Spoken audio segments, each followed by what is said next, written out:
ನಂತರ ಕನಸಿನ್ಯಾಗ ದೊಡ್ಡ ದೊಡ್ಡ ಹಲ್ಲಿನೂ ಬರ್ತಿರ್ತಾವಲ್ಲ ಕೆಲವೊಬ್ರು, ಅಂಜಿಕೆ ಬರುವಂಗ ಭಯ ಬರುವಂಗ ಬರ್ತಿರ್ತಾವಲ್ಲ, ಅವೇನೂ ಬರಂಗಿಲ್ಲ.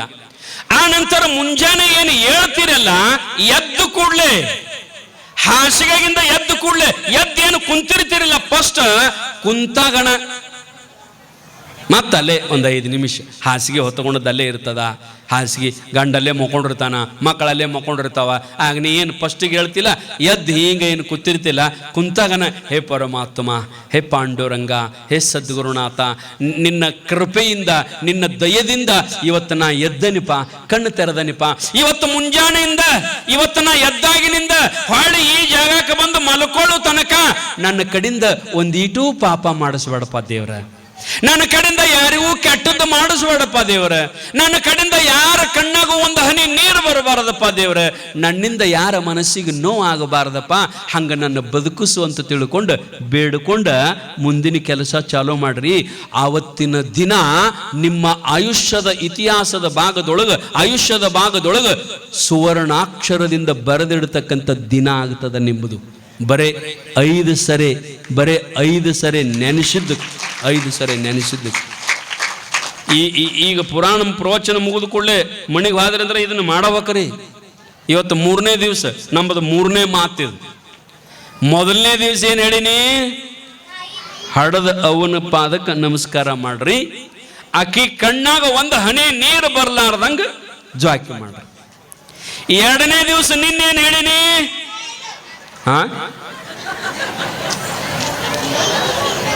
ಯಾರು ಮಾಡಿ ಬಂದಿರಿ ನಮಸ್ಕಾರ? ನಮಗೆ ನೆನಪ ಇಲ್ರಿ ಸ್ವಾಮಿ, ನೀವೆಲ್ಲ ಹೇಳಿದ್ರಿ ಕರೆ, ನಮಗೆ ನೆನಪ ಇಲ್ರಿ, ನಾವೆಲ್ಲ ಮಾಡ್ಬೇಕಂತಂದಿದ್ದೀವಿ. ಕರೆ ಅಂದ್ರೆ ಒಬ್ರು ಮಾಡೇ ಇಲ್ಲ. ನಾ ಹೇಳಿದ್ದಕ್ಕ ಮಾಡಿರಿ, ಗಂಡನ ಕಾಲಿಗೆ ನಮಸ್ಕಾರ ಮಾಡಿರಿ. ಏನಂದ್ರಿ ನಿಮ್ಮ ಮಾಲಕ್? ಏನಂದ? ದೊಡ್ಡ ಶಾನೆ ಕೆದೇಳಿ ಬಿಡು ಅಂದೇನು? ಹೇಳನತ್ತ ಸ್ವಾಮಿ, ಅವ ಬಂದ ಈಗ ಮಾಡಾಕ ಬಂದಾಳಿಲ್ಲ ನಡಿ ಅಂತವು ಇರ್ತಾವ ಒಂದೊಂದ. ಆದ್ರೆ ಇಲ್ಲಿ ಬೆಡಸೂರಾಗಿನ ಮಂದಿ ಹಂಗಿಲ್ಲ. ಸ್ವಾಮಿಗಳು ಚಲೋ, ಯಾಕಂದ್ರೆ ನಮ್ಮ ಹೆಣ್ಮಕ್ಳಿಗೆ ನಮ್ಮ ಮಕ್ಕಳಿಗೆ ಸಂಪ್ರದಾಯ ಆನಂತರ ನಮ್ಮ ಧರ್ಮ ಇದನ್ನ ಕಲಿಸಾಕತ್ತಾರಂತ ಅವ್ರ ಪ್ರೀತಿಯಿಂದ ಮಾಡಂತಾರ. ಯವ್ವ ನಾವು ನಮಸ್ಕಾರ ಮಾಡವ. ಯಾರ್ಯಾರು ಮಾಡಿ ಬಂದಿರಿ ಬಹಳ ಚಲೋ, ಯಾರ್ಯಾರು ಇನ್ನೂ ನಮಸ್ಕಾರ ಮಾಡಿಲ್ಲ ಅವ್ರೇನಪ್ಪ ಅಂತಂದ್ರ ನಾಳೆಯಿಂದ ನಿಮ್ಮ ಗಂಡನ ಕಾಲಿಗೆ ನಮಸ್ಕಾರ ಮಾಡ್ರಿ. ಅದು ಅಷ್ಟ ಶ್ರೇಷ್ಠತೆ ಅದ ತಾಯಂದಿರ. ಆ ರೀತಿಯೊಳಗ ನಾವು ಭಗವಂತನ ನಾಮಸ್ಮರಣೆಯನ್ನ ಮಾಡಿದೀವಿ ಅಂತಂದ್ರ ಪರಮಾತ್ಮ ನಮಗ ಕೊಡತಕ್ಕಂತ ಕಷ್ಟದೊಳಗ ಸ್ವಲ್ಪ ಕಡಿಮೆನೂ ಮಾಡಬಹುದು, ಬರ್ತಕ್ಕಂಥ ಕಷ್ಟದೊಳಗ ಸ್ವಲ್ಪ ಕಡಿಮೆನೂ ಮಾಡಬಹುದು. ಯಾರಿಗೆ ಕಷ್ಟ ಬಂದಿಲ್ಲ ಹೇಳ್ರಿ ನೋಡುನು. ಈ ಜಗತ್ತಿನೊಳಗ ಕಷ್ಟ ಇಲ್ಲದವ್ರು ಯಾರ ಅದಾರೇನು? ನೋವಿಲ್ಲದವ್ರು ಯಾರ ಅದಾರೇನು? ಈಗ ಪ್ರತಿಯೊಬ್ಬರು ನಾವಿಲ್ಲಿ 8 ಮಂದಿ ಬಂದಿವಲ್ಲ, ನಮ್ಮ ಮನೆಯಿಂದನ ನಾವು ವಿಚಾರ ಮಾಡ್ರ ಪ್ರತಿನಿತ್ಯ ಒಂದು ವಿಷಯಕ್ಕಾದರೂ ಒಂದರ ಸಲಾಗಿ ಆದರೂ ದಿವಸ ನಮ್ಮ ಕಣ್ಣಾಗ ನೀರು ಬರ್ತಾವ, ದಿವಸ ನಾವು ನೋವನ್ನು ಅನುಭವಿಸ್ತೀವಿ. ಯಾಕಂದ್ರ ಈ ಜಗತ್ತು ಅದರಿಂದನ ಕೂಡದ. ಇಲ್ಲಿ ಸುಖ ಕಡಿಮೆ, ಆದ್ರ ದುಃಖ ಮಾತ್ರ ಹೆಚ್ಚಿರುತ್ತದೆ. ಅದಕ್ಕೆ ನಾವು ಪರಮಾತ್ಮನನ್ನ ಸ್ಮರಣೆ ಮಾಡಿ ಬದುಕನ್ನ ಬಹಳಷ್ಟು ಸುಂದರ ರೀತಿಯೊಳಗ ನಾವು ನಿರ್ಮಾಣ ಮಾಡಿಕೊಳ್ಳಬೇಕು. ಕಷ್ಟಗಳು ಪರಮಾತ್ಮ ಕೊಡ್ತಾನಂತ ನಾವೆಲ್ಲ ತಿಳ್ಕೊಂಡಿರ್ತೀವಿ ತಾಯಂದಿರ. ಆದರೆ ಯಾರು ಪರಮಾತ್ಮನನ್ನ ನಂಬಿ ಆ ಪರಮಾತ್ಮನ ಮೇಲೆ ವಿಶ್ವಾಸವನ್ನಿಟ್ಟು ಆ ಭಗವಂತನ ಧ್ಯಾನ ನಾವು ಮಾಡಕ್ ಹತ್ತಿದೀವಂತಂದ್ರ ಆ ಪರಮಾತ್ಮ ಎಂದೂ ಕೈ ಬಿಡೋದಿಲ್ಲ. ಹಿಂದಿನ ಇತಿಹಾಸವನ್ನು ನೋಡಿದರೆ, ಹಿಂದಿನ ಸಂತರನ್ನ ಶರಣರನ್ನ ನೋಡಿದರ ಅವರಿಗೆ ಚಂದಂಗೆ ಸಂಸಾರ ಮಾಡಕ್ ಬಂದಿಲ್ಲ, ಆದ್ರ ಪರಮಾರ್ಥವನ್ನು ಬಹಳ ಚಂದ ಮಾಡ್ಯಾರ ಹಿಂದಿನವರು.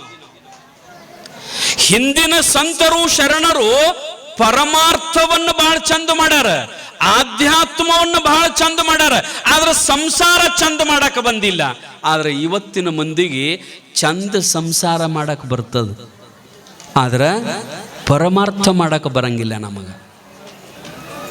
ಚಂದ ಪಾರಮಾರ್ಥ ಮಾಡಕ ಬರಂಗಿಲ್ಲ ನಮಗ. ಪ್ರತಿಯೊಬ್ಬರ ಬದುಕಿನೊಳಗ ಪರಮಾರ್ಥ ಅನ್ನೋದು ಇರಬೇಕು. ಪರಮಾರ್ಥ ಅಂದ್ರೇನು? ಭಗವಂತನ ಚಿಂತನೆ, ಭಗವಂತನ ಅಸ್ತಿತ್ವ. ಪಾರಮಾರ್ಥತೋ ರಾಜದಾರಿ ಪಾರಮಾರ್ಥ ನಾಹಿತೋ ಬಿಕಾರಿ ಅಂದಂಗ ನಮ್ಮ ಮಣಿಯೊಳಗ ಬಹಳಷ್ಟು ಪ್ರಾಮಾಣಿಕತನದಿಂದ ನಾವು ಬದುಕಬೇಕು. ನಾವು ಭಗವಂತನ ಮೇಲೆ ವಿಶ್ವಾಸ ಇಟ್ಟಿವಿ ಅಂತಂದ್ರ ಆ ಪರಮಾತ್ಮ ನಮ್ಮನ್ನು ಎಂದೂ ಕೈ ಬಿಡೋದಿಲ್ಲ. ಹಿಂದಿನವ್ರನ್ನ ಎಂದೂ ಕೈ ಬಿಟ್ಟಿಲ್ಲ. ನಿಮ್ಗೊಂದು ಪ್ರಸಂಗ ಹೇಳ್ತೀನಿ ನಾನು. ನೀವು ಮಹಾಭಾರತ ನೋಡಿರಿ. ಅದರೊಳಗ ಕೃಷ್ಣನಿಗೆ ಒಬ್ಬ ಹೆಣ್ಣು ಮಗಳು ನೆನೆಸ್ತಿದ್ಲು. ಹೆಂಗ ನೆನೆಸ್ತಿದ್ಲು ಅಂತಂದ್ರ ತನ್ನ ಗಂಡನ ಪರಿವೇ ಇಲ್ಲ. ಮನ್ಯಾಗ ಅತ್ತಿ ಮಾವ ಅವ್ವ ಅಪ್ಪಂದು ಪರಿವೇ ಇಲ್ಲ. ಆಕೆಗೆ ಗೊತ್ತೇ ಇಲ್ಲ. ದಿನದ 24 ತಾಸು ಬರೀ ಪರಮಾತ್ಮ ಕೃಷ್ಣ ಕೃಷ್ಣ ಕೃಷ್ಣ ಕೃಷ್ಣ ಕೃಷ್ಣನ ನಾಮಸ್ಮರಣೆ ಮಾಡ್ತಿದ್ಲು. ಆ ಹೆಣ್ಮಗಳು ಯಾರು ಅಂತಂದ್ರೆ ರಾಧೆ ಅಂತ ತಿಳ್ಕೊಂಡು. ರಾಧಾ ಅಂತ ಗೊತ್ತದ ನಿಮಗೆ? ಟಿವಿ ಒಳಗೆ ನೋಡಿರ್ತಿರಲ್ಲ, ಧಾರಾವಾಹಿ ಒಳಗ ರಾಧಾ. ಅದಕ್ಕೆ ರಾಧಾ ಕೃಷ್ಣ ಅಂತಾರ ನೋಡ್ರಿ. ರಾಧಾ ಕೃಷ್ಣನ ಬಹಳ ಪ್ರೀತಿಸ್ತಿದ್ಲು. ಎಲ್ಲಿಯ ತನಕ ಕೃಷ್ಣನನ್ನ ಪ್ರೀತಿಸ್ತಿದ್ಲು ಅಂತಂದ್ರ ಕೃಷ್ಣನಿಗೆ ಎಷ್ಟೋ ಮಂದಿ ಹೆಂಡತಿಯರಿದ್ದರು ಅವರೆಲ್ಲರನ್ನ ಬಿಟ್ಟು ತುಡಿಗಿಲೆ ರಾಧಾಗ ಭೇಟಿಯಾಗಕ್ಕೆ ಬರ್ತಿದ್ದಂತ. ಯಾರು? ಕೃಷ್ಣ ಪರಮಾತ್ಮ. ಅಂದ್ರ ಅಷ್ಟು ಹೃದಯಾರೆ ಪ್ರೀತಿಸ್ತಿದ್ಲು ಪರಮಾತ್ಮನನ್ನ. ಆದ್ರ ಆ ರಾಧೆಯ ಪ್ರೀತಿ ಅದು ಪವಿತ್ರವಾಗಿರತಕ್ಕಂಥ ಪ್ರೇಮ. ಪವಿತ್ರವಾಗಿರತಕ್ಕಂಥ ಪ್ರೇಮ ಅಂದ್ರೆ ಇದರ ಅರ್ಥ ಏನು? ಕಾಮರಹಿತವಾದ ಪ್ರೇಮ. ಕಾಮ ತೃಪ್ತಿಗಾಗಿ ಕೃಷ್ಣನನ್ನ ಪ್ರೇಮಿಸ್ತಿದ್ದಿಲ್ಲ. ಭಾವ ತುಂಬಿ ಭಕ್ತಿಯಿಂದ ಪರಮಾತ್ಮನನ್ನು ಪ್ರೀತಿ ಮಾಡ್ತಿದ್ಲು. ನಿಮ್ಗೆ ಗೊತ್ತಿರ್ಬೇಕು, ಭಕ್ತಿ ಅಂತಂದ್ರ ಏನಂತ ಕರೀತಾರಂದ್ರ ಅದಕ್ಕೆ ನಾರದ ಭಕ್ತಿ ಸೂತ್ರದೊಳಗೆ ಡೆಫಿನೇಷನ್ ಮಾಡ್ತಾರ. ಭಕ್ತಿ ಅಂತಂದ್ರೆ ಯಾವ್ದಕ್ಕಂತಾರಂದ್ರ ಪರಮ ಪ್ರೇಮಕ್ಕನ ಭಕ್ತಿ ಅಂತ ಕರೀತಾರ್ರಿ. ಸಾತ್ವ ಅತಸ್ಮಿನ್ ಪರಮ ಪ್ರೇಮ ರೂಪಾಹ ಭಕ್ತಿ. ಭಕ್ತಿ ಅಂದ್ರೇನು? ಪರಮ ಪ್ರೇಮಕ್ಕನ ಭಕ್ತಿ ಅಂತ ಕರೀತಾರ. ಇಷ್ಟೇ, ಅದು ನಿಷ್ಕಲ್ಮಶವಾದ ಪ್ರೇಮ ಇರಬೇಕು. ಆ ಪ್ರೇಮದೊಳಗ ಆಸೆ ಇರಬಾರ್ದು, ಆ ಪ್ರೇಮದೊಳಗ ಕಾಮ ಇರಬಾರ್ದು. ಹಂಗ ರಾಧೆಯ ಪ್ರೇಮ. ರಾಧೆಯ ಪ್ರೇಮ ಪವಿತ್ರವಾದ ಪ್ರೇಮ. ಅದಕ್ಕೆ ಓಡಿ ಬರ್ತಿದ್ದ ಕೃಷ್ಣ, ಓಡಿ ಬರ್ತಿದ್ದ. ಒಂದು ದಿನಾನು ಕೃಷ್ಣನ ನೋಡ್ಲಿಲ್ಲ ಅಂದ್ರ ಆಕೆಗೆ ಹೊತ್ತ ಹೊಕ್ಕಿದ್ದಿಲ್ಲಂತ. ದಿವಸ ಒಂದ್ಸಾರಿ ಆದ್ರೂ ಕೃಷ್ಣನ್ ನೋಡ್ಬೇಕು, ಕೃಷ್ಣನ್ ನೋಡ್ಬೇಕು. ಪರಮಾತ್ಮನನ್ನ ನೆನೆಸ್ಬೇಕಾದ್ರ, ಅವನ್ನ ಒಲಿಸ್ಬೇಕಾದ್ರ ಅಷ್ಟು ಸರಳ ಇಲ್ರಿ. ಹುಚ್ಚು ಹಿಡಿಬೇಕು. ಅವನ ಧ್ಯಾನದೊಳಗ ತನ್ಮಯಾಗಿ ಎಲ್ಲಾನು ಮರಿಬೇಕು. ಪರಮಾತ್ಮ ನನಗೆ ಏನೂ ಬೇಡ, ನನಗೆ ಗಂಡ ಬೇಡ, ಮಕ್ಕಳು ಬೇಡ, ಹೊಲ ಬೇಡ, ಮನೆ ಬೇಡ, ನೀವು ಒಬ್ಬಾದ್ರ ಸಾಕಂತ ತಿಳ್ಕೊಂಡ ಪರಮಾತ್ಮನನ್ನ ಧ್ಯಾನ ಮಾಡಿ ಹುಚ್ಚು ಹಿಡಿಬೇಕು ಅವಂದು. ಅಂದಾಗ ಭಗವಂತ ಭೇಟಿ ಆದ್ರ ಆದ, ಇಲ್ಲ ಅಂದ್ರೆ ಇಲ್ಲ. ಸುಮ್ಮನೆ ನಾವು ನಾಟಕ ಮಾಡಿದಂಗ ಮಾಡಿದರ ದೇವ್ರ ಭೇಟಿ ಆಗಂಗಿಲ್ಲ ಎಂದು. ಸಂಪೂರ್ಣವಾಗಿ ನಮ್ಮನ್ನ ನಾವು ಅವನಿಗೆ ಸಮರ್ಪಣೆ ಮಾಡ್ಕೊಂಡ್ಬಿಡ್ಬೇಕು. ರಾಧೆ ತನ್ನನ್ನು ತಾನು ಸಮರ್ಪಣೆ ಮಾಡಿಕೊಂಡು ಬಿಟ್ಟಿದ್ಲು ಕೃಷ್ಣನಿಗೆ. ಒಂದು ದಿನಾನು ನೋಡಲಾರದ ದಿನಾನೇ ಇಲ್ಲ. 1-2-3 ದಿವಸ ಕೃಷ್ಣ ಭೇಟಿ ಆಗಲಾರಕ್ಕ ರಾಧಾ 3 ದಿವಸ ಊಟನೂ ಮಾಡಿದ್ದಿಲ್ಲಂತ, ನೀರು ಕುಡ್ದಿದ್ದಿಲ್ಲಂತ.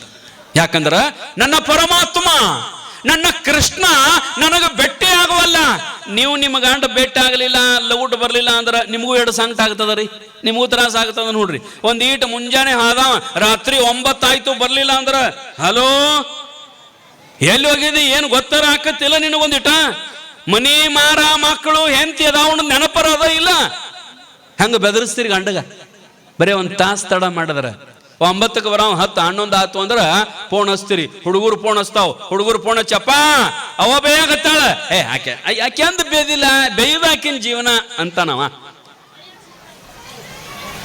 ಆದ್ರ ರಾಧಾ 3 ದಿವಸ ಊಟ ಇಲ್ಲ, ನೀರಿಲ್ಲ, ಹಂಗ ಕುಂತಳು. ಕಡಿಕ ಪರಮಾತ್ಮ ಭೇಟಿ ಆಗಲಾರಕ್ಕೆ ಏನು ಮಾಡಿದ್ಲು ಅಂತಂದ್ರೆ ಆ ಕೃಷ್ಣನ ಮಣಿಗರ ಹೋಗಿ ಬರ್ಬೇಕಂತ ತಿಳ್ಕೊಂಡ ರುಕ್ಮಿಣಿ ಸತ್ಯಭಾಮ ಇನ್ನುಳಿದ ಅವನ ಹೆಂಡತಿಯರಿದ್ರಲ್ಲ ಅಲ್ಲಿ ಮನ್ಯಾಗರ ಅದಾನ ಅಥವಾ ಎಲ್ಲಿ ಹೋಗ್ಯಾನ ಕೇಳ್ಯಾರ ಹೋಗ್ಬೇಕಂತ ತಿಳ್ಕೊಂಡ ರಾಧಾ ಕೃಷ್ಣ ಪರಮಾತ್ಮನ ಮಣಿಗೆ ಬಂದ್ಲು. ಹಿಂಗ ಕಟ್ಟಿ ಮ್ಯಾಗ ಕುಂತ್ಲು. ಕೃಷ್ಣ ಅಂತ ಕೂಗಿದ್ಲು ರಾಧಾ. ಕೃಷ್ಣ ಅಂತ ಕೂಗಿದ್ರ ಅವನ ನಾಮಸ್ಮರಣೆ, ಅವನ ಧ್ಯಾನ, ಅವನ ಚಿಂತನೆ ಹೆಂಗ ಹತ್ತಿತ್ತು ಅಂತಂದ್ರ ಒಂದೊಂದು ಸಾರಿ ಕೃಷ್ಣನ ಹೆಂಗ ಬೈತಿದ್ಲಂತ.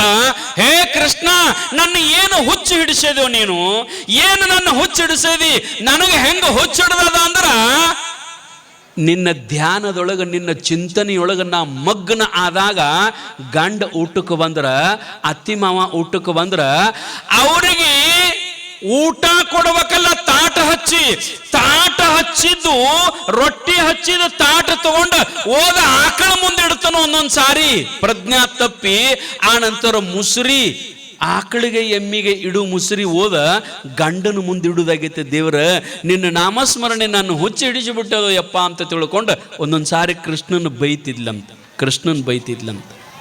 ಆ ರೀತಿಯೊಳಗೆ ಹೆಂಗ ಕಟ್ಟಿಗೆ ಬಂದು ಕುಂತಾಗ ಕೃಷ್ಣ ಅಂತ ಮನ್ಯಾಗ ಕೂಗಿದಾಗ ಮನ್ಯಾಗ ಕೃಷ್ಣ ಇರ್ಲಿಲ್ಲ, ರುಕ್ಮಿಣಿ ಓಡಿ ಬಂದ್ಲಂತ. ಅರೆ ರಾಧಾ ಬಂದಾಳನಂತ ಬಹಳ ಸಿಟ್ಟು ನೋಡ್ರಿ ಹೆಣ್ಮಕ್ಳಿಗೆ. ಯಾಕಂದ್ರೆ ಬಂದ ಕೂಡಲೇ ಮತ್ತೊಬ್ರು ಬಂದಾರ ಅಂದ ಕೂಡಲೇ ಸಿಟ್ಟವ ನಮ್ಮ ತಾಯಂದಿರಿಗೆ. ಅದು ಮತ್ತೊಬ್ರು ಬಂದಾರ ಅನ್ನೋದು ಭಾಳ ದೂರ ಉಳಿತ್ರಿ.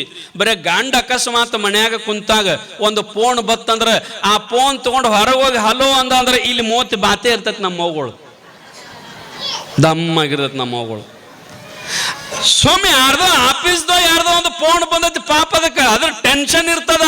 ಮನ್ಯಾಗ ಎಲ್ಲಿ ಮಾತಾಡೋದಂತ ತಿಳ್ಕೊಂಡು ಫೋನ್ ತಗೊಂಡು ಹೊರಗೆ ಹೋಗಿ ಹಲೋ ಅಂತಂದ್ರ ಹೊಳ್ಳಿ ಬಂದ ಕೂಡಲೇ ಯಾರ್ದದು ಫೋನ, ನಮ್ಮ ಸಾಹೇಬರು ಫೋನ್ ಹಚ್ಚಾರ, ಮ್ಯಾಗಿನ ಸಾಹೇಬರು ಹೊರಗೆ ಹೋಗಿ ಮಾತಾಡಂದ್ರ ನಿನಗ ಕೇಳು ಪದ್ಧತಿ ಭಾಳ ಚಂದ. ನಮ್ಮ ಮಗಳು ಹೊರಗೆ ಹೋದ್ ಇಲ್ಲೇ ಮಾತಾಡ್ಬೇಕು ಅಲ್ಲ, 12 ಗದ್ದಿರ್ತಾವಳ, ಅದು ರೊಕ್ಕ ಕೊಡೋದು ತಗೊಳ್ಳೋದು ನಿನಗೇನು ಗೊತ್ತಾಗ್ತದ, ಸೋಮ್ಕೊಂಡ್ರ ಅಂತ ತಿಳ್ಕೊಂಡು ಏನಾರ ಅಂದ. ಒಟ್ಟು ನಮ್ಮ ಮಗಳು ನೋಡ್ರಿ ಭಾಳ ಸಂಶಯ. ಯವ್ವ ನಿಮ್ಗೊಂದು ಮಾತು ಹೇಳ್ತಾನು, ಗಂಡನ ಮ್ಯಾಗ ವಿಶ್ವಾಸ ಇಡ್ರಿ. ಮೊದಲು ವಿಶ್ವಾಸ ಕಳ್ಕೊಂಡ್ರಿ ಅಂದ್ರೆ ಬಾಳೆ ಹಾಳಾಗುತ್ತದ. ಗಂಡನ ಮೇಲೆ ಮೊದಲು ಪೂರ್ಣ ಪ್ರಮಾಣದೊಳಗೆ ವಿಶ್ವಾಸ ಇಡ್ರಿ. ಅಲ್ರಿ ಅವನು ಕೂಡ 50 ವರ್ಷ ಆತ, 30 ವರ್ಷ ಆತ, 20 ವರ್ಷ ಆತ, ಅವನು ಕೂಡ ಬಾಳೆ ಮಾಡಕತ್ತರಿ, ಇಬ್ರು ಒಂದ ಮನ್ಯಾಗ ಬದುಕಿರಿ. ಗಂಡ ಹೆಂಗದಾನ ಅನ್ನೋದು ಗೊತ್ತಿಲ್ಲ. ಗಂಡನ ಮ್ಯಾಗ ವಿಶ್ವಾಸ ಇಡ್ರಿ, ಗಂಡನ ಮ್ಯಾಗ ನಂಬಿಕೆ ಇಡ್ರಿ, ಅಪನಂಬಿಕೆ ಮಾಡಬೇಡ್ರಿ. ಮತ್ತೆ ಯಾರ ಏನಾರ ಹೇಳ್ತಿರ್ತಾರ ನಿಮಗೆ ಹಂಗೆ. ಯಾಕಂದ್ರ ಮುಂದೆ ಬಹಳ ಸುಮಾರು ಅದಾರ ನಿಮ್ಮ ಚಂದ ಸಂಸಾರ, ನಿಮ್ಮ ಚಂದ ಬದುಕನ್ನ ಹಾಳು ಮಾಡ್ಬೇಕಂತ ತಿಳ್ಕೊಂಡು ಓಣನವ್ರು ಏನಾರ ಹೇಳ್ತಿರ್ತಾರ ನಿಮಗ. ಆದ್ರ ಅವ್ರ ಮಾತಿಗೆಂದು ಕಿವಿ ಕೊಡಬೇಡ್ರಿ. ನಿನಗ ಗಂಡನ ಬಗ್ಗೆ, ನಿಮ್ಮ ಅತ್ತೆ ಬಗ್ಗೆ, ನಿಮ್ಮ ಮಾವನ ಬಗ್ಗೆ ಏನಾರ ಒಂದು ಮಾತು ಹೇಳಿದ್ರಂದ್ರ ದೇವ್ರ ಕಿವಿ ಯಾಕೆ ಕೊಟ್ಟಾನಂತೀರಿ ನೀವು. ಈ ಕಡೆ ಕೇಳುದು, ಈ ಕಡೆ ಬಿಡುದು. ಅಂತ ಮಾತ ಅವ್ರನ್ನ ತಲೆ ಹಾಕೋಬಾರ್ದು. ಯಾಕಂದ್ರೆ ನಿಮ್ಮ ಬಾಳೆ ಹಾಳು ಮಾಡೋ ಸಲಗೇನ ಒಬ್ಬ ಹೆಣ್ಮಗಳಂತಾಳೆ ನಿನ್ನ ತೆಕ್ ಬಂದು ಕಿವ್ಯಾಗ ಹೇಳ್ತಾಳೆ, ನಿನ್ನ ಗಂಡ ಅಲ್ಲಿ ಮಾತಾಡ್ಕೋತ ನಿಂತಿದ್ದ, ಅಲ್ಲಿ ಯಾರು ಕೂಡ ಅವರು ಕೂಡ ಹೌದಾ ಬಂದು ಕೂಡಲೇ ಚಾಲೂನರಿ ಜಗಳ. ಕರೆ ಆಕಿ ಎದಕ್ಕೆ ಹೇಳ್ಯಾಳ, ಏನ್ ಹೇಳ್ಯಾಳ? ಇನ್ನೊಬ್ಬರು ಕಿವಿ ಊದತಕ್ಕಂತ ಮಾತು, ಇನ್ನೊಬ್ಬರು ನಿಮ್ಮ ಬದುಕನ್ನು ಹಾಳು ಮಾಡತಕ್ಕಂತ ಮಾತುಗಳನ್ನ ನೀವು ಯಾವತ್ತೂ ಕೇಳಬೇಡ್ರಿ. ನಿಮಗ್ ಗೊತ್ತಿರ್ಲಿ, ರಾಮಾಯಣ ಆದದ್ದು ಎದುರು ಸಂಬಂಧ ಅಂತಂದ್ರ ಒಬ್ಬ ಮಂಥರೆಯ ಮಾತನ್ನು ಕೇಳಿದ್ದರಿಂದ ಕಾಡಿಗೆ ಹೋಗ್ಬೇಕಾಯ್ತು. ರಾಮ ಕಾಡಿಗೆ ಹೋಗ್ಬೇಕಾಯ್ತು. ಆನಂತರ ಮಹಾಭಾರತ ಆದದ್ದು ಒಬ್ಬ ಹೆಣ್ಣು ಮಗಳ ಮಾತಿನಿಂದ ಇಡೀ ಮಹಾಭಾರತನೇ ಆಗಿ ಹೋಯಿತು. ಹಂಗ ನಿಮ್ಮ ಮನೆ, ನಿಮ್ಮ ಸಂಸಾರ ಮಹಾಭಾರತ ಆಗಬಾರದು, ರಾಮಾಯಣದಂತೆ ಆಗಬಾರದು. ನಿಮ್ಮ ಬದುಕು ಹೆಂಗಿರ್ಬೇಕಂದ್ರ ಸುಂದರವಾದ ಬದುಕಿರಬೇಕು. ಅದಕ್ಕೆ ಇನ್ನೊಬ್ಬರ ಬಗ್ಗೆ ಮಾತಿಗೆ ಕಿವಿ ಕೊಡಬಾರದು. ಆಕೆ ಬಂದು ಕುಂತು ಕೂಡಲೇ ಈಕೆಗೆ ಬಹಳ ಕೆಟ್ಟ ಸಿಟ್ಟು ಬಂತು. ಯಾಕಂದ್ರ ಬರೇ ಕೃಷ್ಣ ಅವ್ರ ಮನೆಗೆ ಹೊಕ್ಕಾಣ, ಬರೇ ಅಕ್ಕಿ ಮಣಿಗೆ ಹೊಕ್ಕಾಣ, ಇಲ್ಲಿ ಒಂದು ನಿಮಿಷ ಇರಂಗಿಲ್ಲ ಅಂತ ತಿಳ್ಕೊಂಡು ಸಿಟ್ಟಿತ್ತಕ್ಕಿಗೆ ಏನಾರ ಮಾಡಿ ಯಾಕೆ ಅಕ್ಕಿ ಮಣಿಗೆ ಹೊಕ್ಕಾಣ ಕೃಷ್ಣ?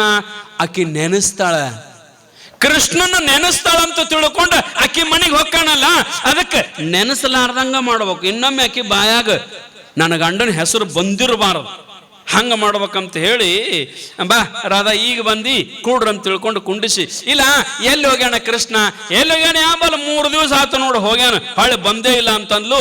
ಹಂಗಾರೆ ನಾ ಹೊಕ್ಕಣಂತ ಈಕೆ ಹೇಳಕ್ ಹತ್ತಿದ್ಲು, ಅನುಗುಡದ ನಿಂದ್ರಂದಿಟ್ಟು ಹಂಗೆ ಹೋಗಬಾರ್ದು, ಹಾಲು ಕುಡ್ದು ಹೋಗಕತ್ತ ಅಂತ ತಿಳ್ಕೊಂಡು ರಾಧಾನ ಕೂಡಿಸಿದ್ಲು. ಒಳಗೆ ಹೋಗಿ ಹಾಲು ಕಾಸಿದ್ಲು. ಹಾಲು ಹೆಂಗೆ ಕಾಸಿದ್ಲು ಬೋಗಣಂಗ ಅಂತಂದ್ರೆ, ಹಿಂಗ ಒಂದು ಬಳ್ಳ ಅದ್ರಾಗ ಎದ್ದಿದ್ರ ಮ್ಯಾಗಿನ ತೊಗಲನ ಹಿಡಿದು ಬರ್ಬೇಕು, ಹಂಗ ಹಾಲು ಕಾಸಿದ್ಲು. ಅಷ್ಟು ಸುಡು ಸುಡು ಸುಡು ಹಾಲು ಕಾಸಿ ಗ್ಲಾಸ್ನಾಗ ಹಾಕಿ ತಂದಿಟ್ರೆ ಬೆಂಕಿ ಹೊಗ ಹೆಂಗೆ ಹೋಗತ್ ನೋಡ್ರಿ, ಹಂಗೆ ಹುಗ ಹೊಂಟಿತ್ತು, ಮನಗಡ ಸುಡ್ತಿತ್ತು. ಕೇಂದ್ಲು ಕುಡಿ ಹಾಲು ಕುಡಿ ಅಂತಂದಾಗ ರಾಧಾ ಹೇಳ್ತಾಳೆ, ಇಲ್ಲ ಸ್ವಲ್ಪ ಸುಡಾಕತ್ತದ ರೀ, ಭಾಳ ಸುಡಾಕತ್ತದ, ಬೆಂಕಿ ಅಂತವ ಹಾಲು ಕಾಸಿರಿ, ಅದಕ್ಕೆ ಒಂದಿಟ್ಟು ಆರ್ಲಿ. ಯಾಕೆ ಆರ್ಲಿ ಅಂತಿ ನೀನು? ನಿನ್ನ ನಾಲಿಗೆ ಮ್ಯಾಗ ಕೃಷ್ಣನ ನಾಮಸ್ಮರಣೆ ಅದ ಅಂತೀಯಲ್ಲ, ಯಾವತ್ತೂ ದೇವರ ಧ್ಯಾನ ಮಾಡ್ತೀಯಲ್ಲ, ಅದು ಇದ್ದದ್ದ ಕರೆ ಆದ್ರೆ ನೋಡೋನು ಕುಡಿ, ಅದಕ್ಕೇನಾಗತ್ತದ ಅಂತಂದುಳಿಕಿ.